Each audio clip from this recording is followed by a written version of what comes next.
Nintendo Switch 2 leaks come in all different sorts of shapes and sizes. Most of the leaks you get nowadays are just based on things like software. What games could be potentially coming to the system, what games have been discovered in databases, all sorts of fun stuff like that.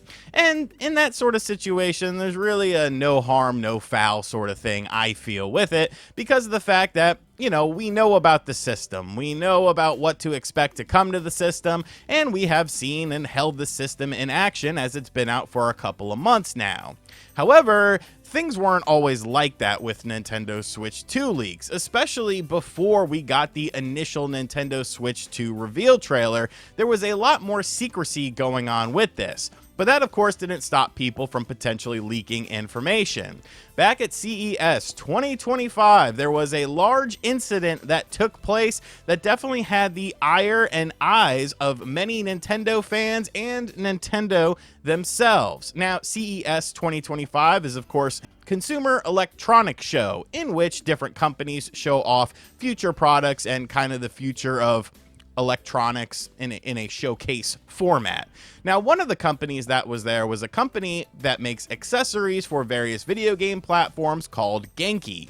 Now, Genki and other companies had been talking about what they were going to be doing with the Nintendo Switch 2 once it finally was revealed. There were some documents that were circulating online that were allegedly the size of the Nintendo Switch 2 system, information that was gotten from warehouses that people probably shouldn't have had access to, but it did give companies the ability to start planning and programming their products that they wanted to make for the Nintendo Switch 2 when it comes to things like accessories. You obviously want to get your name out there first because there's so many different accessory manufacturers out there that you kind of want to be in people's top of mind. So various companies were talking and hinting about what they were going to do with the Nintendo Switch 2 as far as their line of accessories, but Genki went a little bit overboard.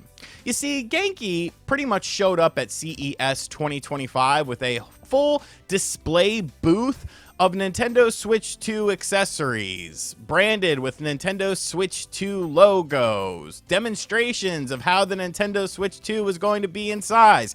Hell, they even said that they bought a Nintendo Switch 2 on the black market and were showing it off on the show floor. Now, I do feel like a lot of that was done tongue-in-cheek, but you have to remember what company you're talking about with this, and that's Nintendo. They actually aren't very tongue-in-cheek when it comes to things like this, and as we've learned over the years, they are very, very protective of their IP. Now, to be fair, a lot of people did talk about what Genki had at CES 2025 because it was kind of a quote-unquote first look at the Nintendo Switch 2 before Nintendo themselves did it.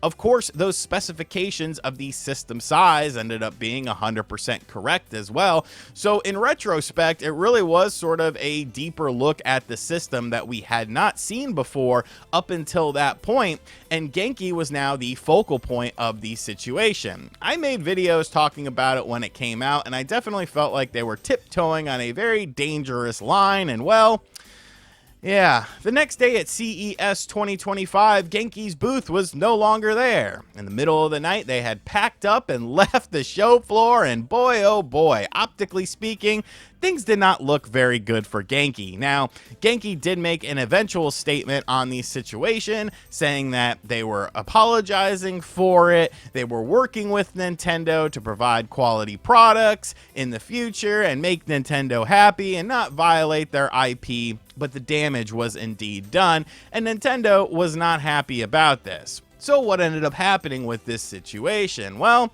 this is where we are today with the situation, because a settlement has been reached because Nintendo did indeed sue Genki, and they won, of course, because I mean, they win every court case. They send people to jail over, selling ROMs and emulators and stuff like that. It's a very slippery slope that you got to be careful with when it comes to Nintendo.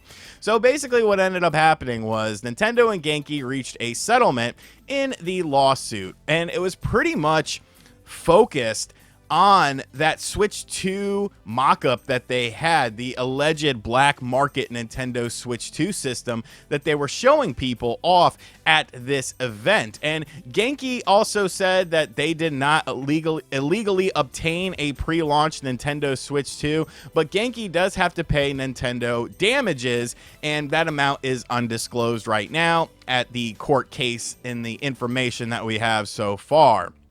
But then it goes on even more, because Genki had to agree to stop using various Nintendo IP, such as logos or trademarks, even color schemes, in ways that may sort of represent that this was an official Nintendo Switch 2 product. So Genki can't use the term Genki Direct when talking about their products. They can't use a term called the Glitch 2 because that's too close to the Switch 2. I'm sure that also extends into the colors of the various products that they have, such as that red and blue color scheme that we have with the Nintendo Switch 2. There are all sorts of things that they had to agree to in order to get this to go kind of away. And I can't imagine that the company is exactly in very good financial standing right now, depending on the amount of restitution that they had to pay Nintendo. And it really brings up a very interesting talking point, I feel, when it comes to kind of what's acceptable and what's not acceptable when it comes to leaking stuff, especially when we're talking about a system that hasn't even released or been fully revealed yet. If you go back and watch my videos on the initial Genki situation, I definitely felt like they were flying too close to the sun. You had other companies that were talking about the Switch 2, such as D-Brand, but they never really showed off like concrete things and said such terminology as, we have a early access Nintendo Switch 2 that we bought on the black market or something like that. They were definitely very choosy in what sort of words they said involving the system, whereas Genki was much more directly on the nose when it came to the information that they were trying to give the impression that they had. And I think that was the biggest fault of this, is that they were leading on that they had more than they really had. At the end of the day, all they had was those schematics that everyone had seen up until that point that involved the size of the Nintendo Switch 2 system. If they would have been a bit quieter about the situation, I think they would have been fine. Like, think of how many third-party companies are out there when it comes to Nintendo Switch 2 accessories. And most of them kind of shy away from, trying to brand themselves as a Nintendo product, just a product that happens to work with your Nintendo system. And I don't think that that's a bad thing to do, because you're going to avoid the eyeballs of Nintendo's legal department, which they're not very friendly. I mean, I've had talks with them before about stuff in the past, but this situation, I found it to be very interesting, and I felt like, with a conclusion now done, it's very interesting to see kind of what ends up happening with Genki as a brand. Now, they still are on social media, they still are selling products, and they definitely got the name notoriety that they were probably looking for.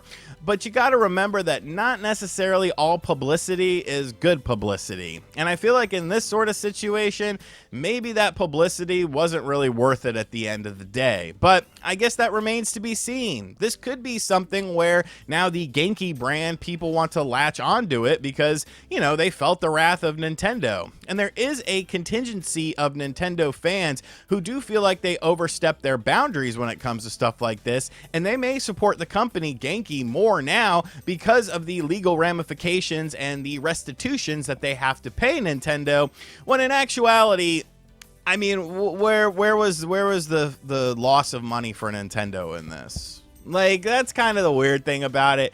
If you had to change up logos and stuff like that, okay, I get it. But when you're talking about like damages done, what damage was done? There was no, like, what money did you lose out on the fastest selling system of all time? Like, I feel like Genki talking about your future system, if anything, brought more eyeballs to the platform before you guys revealed it. But that's kind of a situation that people will interpret how they will interpret it. But I want to know what you guys have to think about this and what you guys have to say about this. I find these sort of situations very interesting, and I do enjoy talking about them because I feel like it kind of shines a light on a side of the industry that a lot of people don't think about. You know, the legal ramifications of things that are done and said from smaller companies that probably think, oh, you know, we're very under the radar, when in actuality, eyeballs are constantly on you. And as always, guys, thank you for checking out this video. If this is your first time on the channel, be sure to hit that subscribe button. Be sure to like, comment, and share. Hit the bell as well. And as always, I'll catch you guys on the next video. Later.